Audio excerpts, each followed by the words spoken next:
ബന്ധുക്കളും അയൽവാസികളും തമ്മിലൊക്കെ പലപ്പോഴും വഴക്കും സംഘർഷവും ഉണ്ടാകുന്നത് മണ്ണിനും പണത്തിനും വേണ്ടിയാണ്. അതിർത്തി തർക്കവും വഴിപ്രശ്നവുമൊക്കെ കയ്യാങ്കളിയിലും കൊലപാതകത്തിനും കലാശിക്കാറുണ്ട്. ഇടുക്കിയിൽ വഴിത്തർക്കവുമായി ബന്ധപ്പെട്ട് അയൽവാസികൾ തമ്മിലുണ്ടായ കയ്യാങ്കളി വയോധികന്റെ ജീവനെടുത്തു. അയൽവാസിയായ സ്ത്രീയുമായുള്ള മൽപ്പിടുത്തത്തിനിടെയാണ് തൊടുപുഴ സ്വദേശി പുത്തൻപുരയിൽ സുരേന്ദ്രൻ മരിച്ചത്. സമീപവാസിയായ ദേവികയെ പോലീസ് കസ്റ്റഡിയിലെടുത്തു.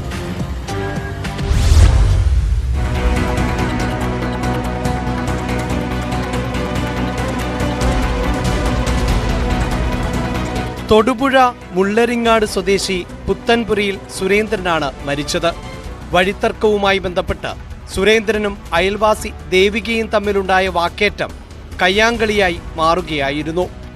ഇരുവരും തമ്മിലുള്ള അടിപിടിക്കിടെയാണ് വയോധികൻ താഴെ വീണത്. തൽക്ഷണം മരണം സംഭവിച്ചതായാണ് വിവരം. സുരേന്ദ്രന് 77 വയസ്സായിരുന്നു.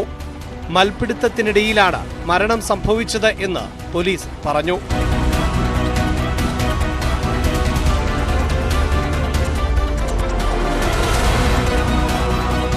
ദേവകിയെ പോലീസ് കസ്റ്റഡിയിലെടുത്തു. പോസ്റ്റ്മോർട്ടത്തിന് ശേഷമേ മരണകാരണം വ്യക്തമാകൂവെന്നും പോലീസ് അറിയിച്ചു. സംഭവത്തെക്കുറിച്ച് പോലീസ് കൂടുതൽ അന്വേഷിച്ചു വരികയാണ്.